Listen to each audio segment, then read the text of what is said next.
Olá, estudantes, boa tarde. Sou o professor Sérgio Bezerra de Geografia, lá da ETE Advogado José David Gil Rodrigues, em Jaboatão dos Guararapes. Um grande beijo a toda a comunidade escolar, tá? E principalmente vocês que estão aí do outro lado privilegiando aqui o EducaPE. Hoje nós vamos trabalhar os temas que foram ministrados durante a terceira unidade, né? Então nós vamos fazer uma série de exercícios sobre os temas que a gente comentou aqui durante todas essas aulas aí da terceira unidade. Então vamos embora para não perder tempo. Então vamos lá. O tema trabalhado, interdependência dos elementos da biosfera. Então vamos lá. Primeiro, os elementos da biosfera estão em pleno equilíbrio, de forma que alterar negativamente um desses vários componentes significa gerar prejuízos para todo o sistema terrestre. Assinale a alternativa que exemplifica essa afirmação. A. O aumento médio do nível dos cursos d'água em áreas de reserva natural. B. A intensificação do desmatamento com efeito no clima e no relevo. C. O desenvolvimento sustentável na composição das cidades. D. A implantação de sistemas de plantio que objetivam evitar o desgaste dos solos. É a realização de sistemas de coleta de lixo destinados à reciclagem. Então, qual seria o elemento fundamental que está relacionado com o equilíbrio da biosfera? Então, essa é a questão dessa pergunta. A biosfera, ela é a interação dos ecossistemas, tá? A litosfera, que é as superfícies rochosas, a hidrosfera, que são as águas, o ecossistema marinho, tá? A atmosfera, que é as relações da camada gasosa que protege o nosso planeta. Então, a inter-relação da atmosfera, da litosfera e da hidrosfera, ela vai formar o que nós chamamos de biosfera, esfera da vida. Então, qual seria a alternativa correta para essa questão? Que poderia alterar aí, o que poderia trazer uma forma de descontrolar, desestabilizar esse sistema, seria a letra B, a intensificação do desmatamento com efeito no clima e no relevo.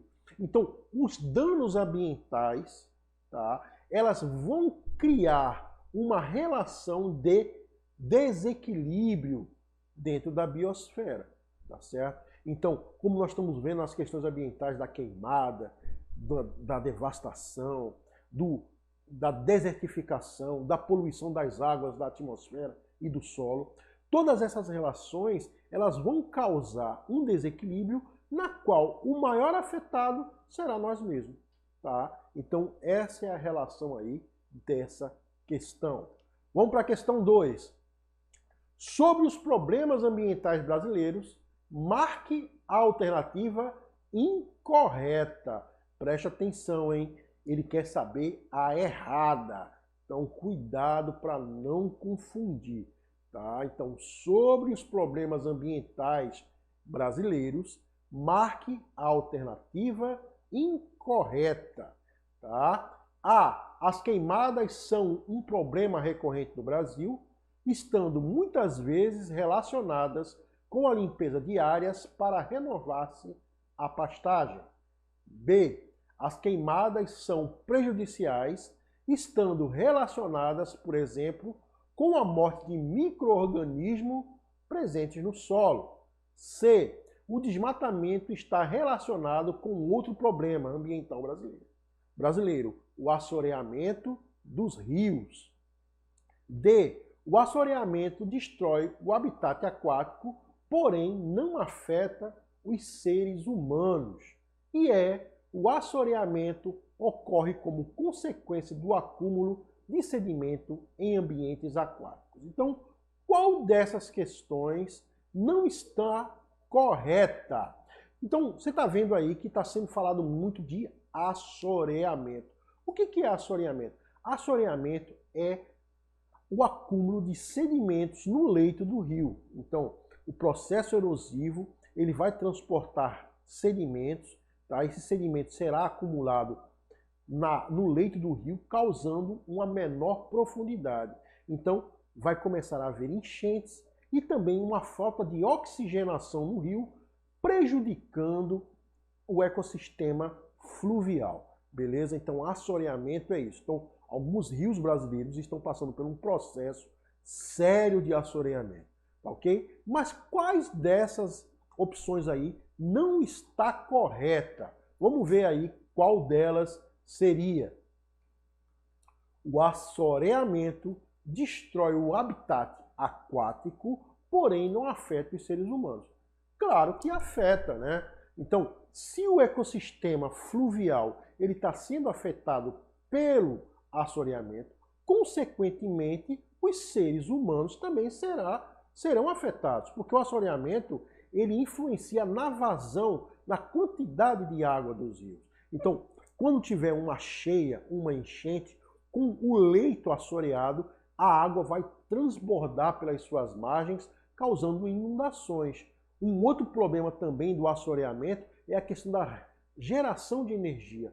Conforme o rio vai sendo assoreado, o fluxo de água também diminui, tá? Ocasionando também uma perda da sua força na sua foz, quando ele entra no mar, tá certo? E também na questão da geração de energia, o assoreamento vai evitar também que mais água seja represada, tá, em alguns lugares, e isso também vai comprometer a geração de energia. Então, logicamente, o assoreamento ele tem tudo a ver também com o nosso sistema humano. Isso vai afetar as nossas relações com o meio ambiente. Beleza? Então, letra D aí nessa questão. Vamos para a terceira.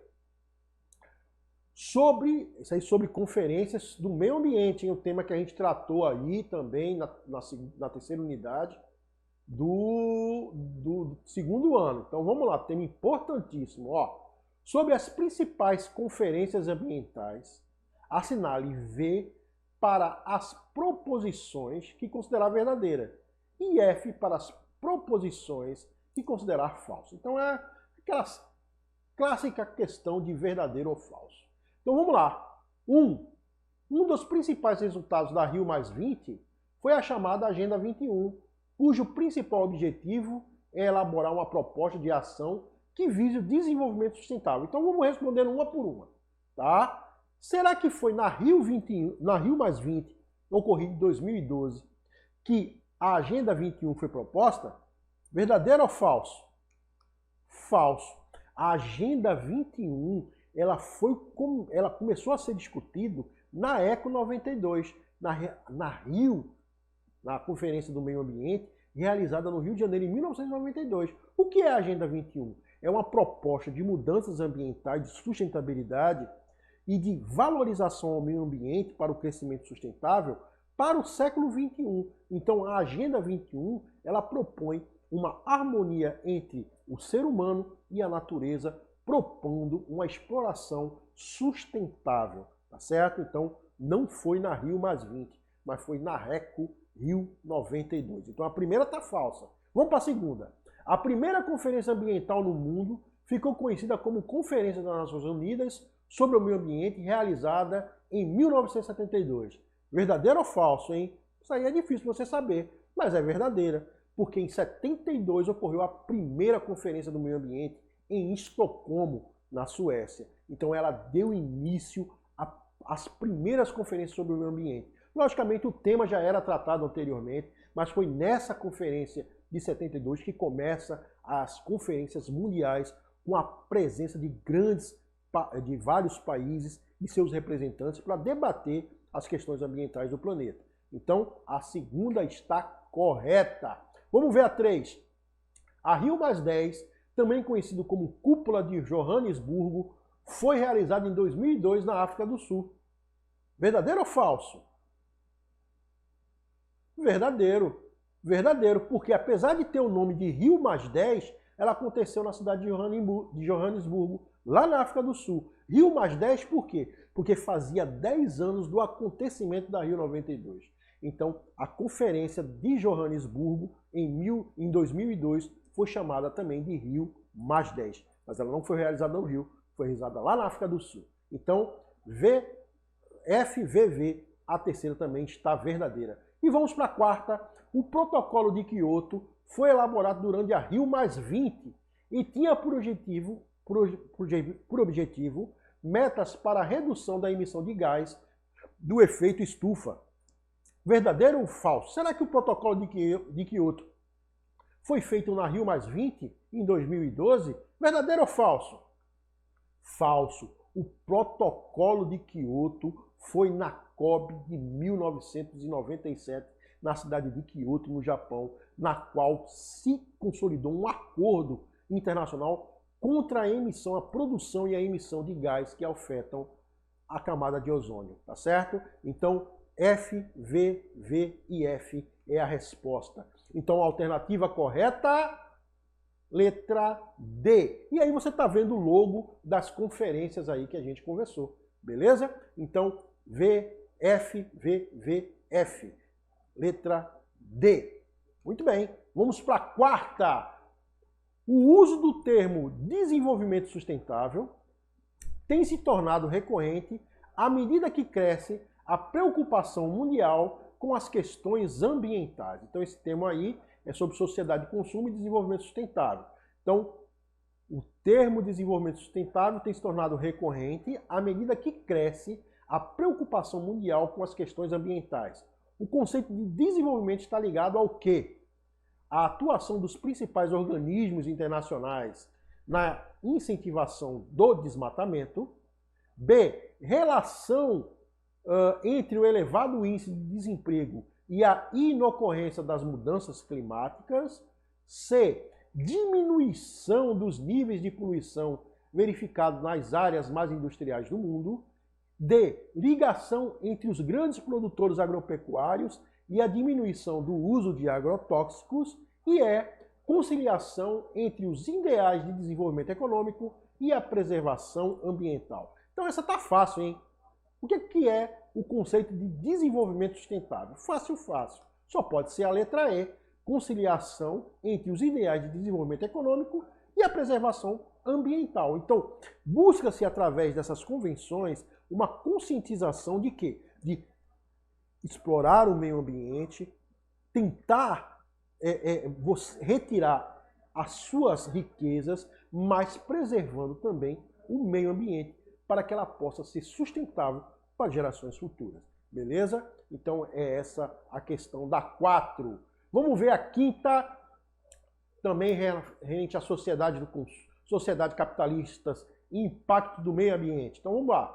Questão 5. A questão ambiental, uma das principais pautas contemporâneas, possibilitou o surgimento da concepção política diversa, entre as quais se destaca a preservação ambiental, que sugere uma ideia de intocabilidade da natureza e impede o seu aproveitamento econômico sobre qualquer justificativa. Então você está vendo aí que a questão ela está falando sobre a intocabilidade da natureza, porque ele está dizendo que a questão da preservação ela só pode estar relacionada com a questão da intocabilidade. Então a natureza tem que ser intocada mediante o que o enunciado está colocando aí. Então, considerando as atuais concepções políticas sobre a questão ambiental, a dinâmica caracterizada no texto quanto à proteção do meio ambiente está baseada no quê?